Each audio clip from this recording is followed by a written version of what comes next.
जय श्री राम दोस्तों, वॉक पे चर्चा में आपका स्वागत। मेरा नाम गौरव और ये मेरा चैनल भारत का गौरव। हमें से बहुत को सौभाग्य प्राप्त हुआ हो कल भारत मोबिलिटी समिट में मोदी जी को सुनने का, जहां उन्होंने इंडस्ट्री के सामने अपॉर्चुनिटीज़ और चैलेंजेस को प्रेजेंट किया। विकसित भारत यात्रा की बात करी, भारत को नई चुनौतियों के लिए तैयार होने के लिए प्रेरित किया और बताया कि कैसे 25 करोड़ देशवासी जब गरीबी से उठेंगे तो वो भारत मोबिलिटी समिट में प्रेजेंट जितने ब्रांड्स हैं उनके पोटेंशियल कंज्यूमर बनते हैं। मोदी जी ने बहुत अच्छा सपना देखा कि हर घर के जहाँ पे सोलर चार्जिंग होगी वो अपने आप में आत्मनिर्भर चार्जिंग स्टेशन की वजह से अपनी गाड़ियों में फ्यूल डाल पाएगा, अपने घरों की बिजली फ्री कर पाएगा।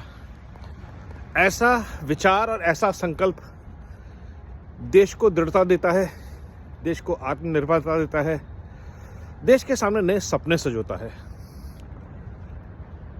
अमृतकाल, संकल्प यात्रा, अलग अलग तरह के अभियान, उससे पूरे देश को, चाहे वो व्यापार हो, चाहे वो समाज हो, चाहे वो सनातन हो, उनसे जोड़ता है।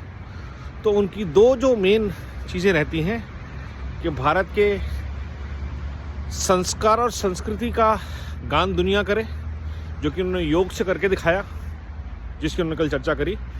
और दूसरा, भारत में प्रगति, विकास, एक नए युग की शुरुआत लाए हमारी सनातन संस्कृति और हमारे संस्कारों के साथ। वरना तरक्की का मॉडल तो चाइना का है ही है, लेकिन चाइना और अमेरिका से हटके भारत को पहले रख के एक यात्रा मोदी जी ने तय करनी शुरू करी है, जिसके लिए पूरा भारत उनके साथ जुड़ा हुआ है। और वहीं दूसरी चीज़ जो भारत को दिखाई देती है वो है लूट, झूठ और फूट की राजनीति। झूठ बोल के लूट के लिए प्रपंच करना, उसके लिए देश में फूट डालना, कभी भारत को उत्तर भारत दक्षिण भारत में बांट दो, कभी पूर्व और पश्चिम में बांट दो। और ये राजनीति सिर्फ एक काम के लिए, देश को लूटने के लिए, इन भ्रष्ट परिवारों द्वारा। कभी धर्म के नाम पे, कभी जाति के नाम पे, कभी क्षेत्र के नाम पे, सिर्फ लूट, झूठ और फूट। और एकमात्र उनका जो गोल है वो है मोदी हटाओ। और देश ने ठान लिया है कि अब की बार तीसरी सरकार और अब की बार 400 पार।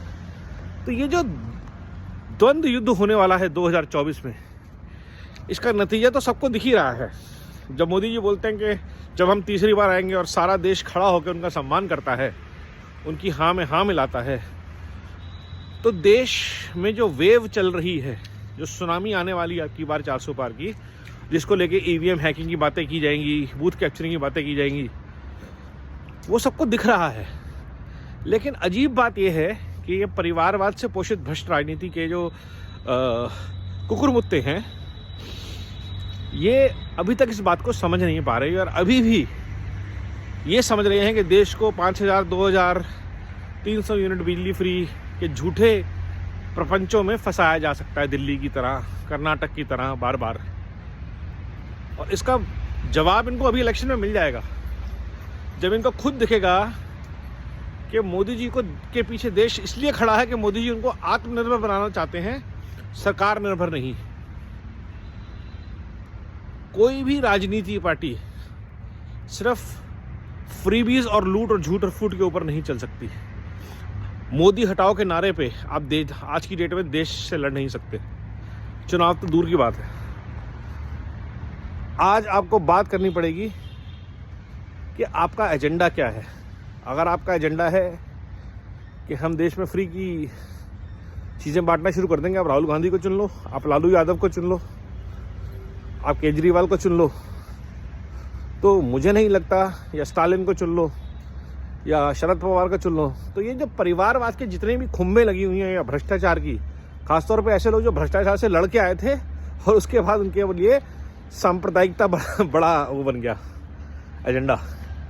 तो देश इन सबको देख रहा है और देश ने अपना मैंडेट ऑलरेडी क्लियर दिया हुआ है।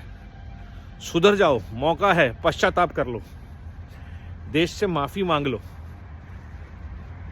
और इन सब पारिवारिक पार्टियों को तुरंत राजनीति से हट जाना चाहिए और देश में नई राजनीति को आने देना चाहिए।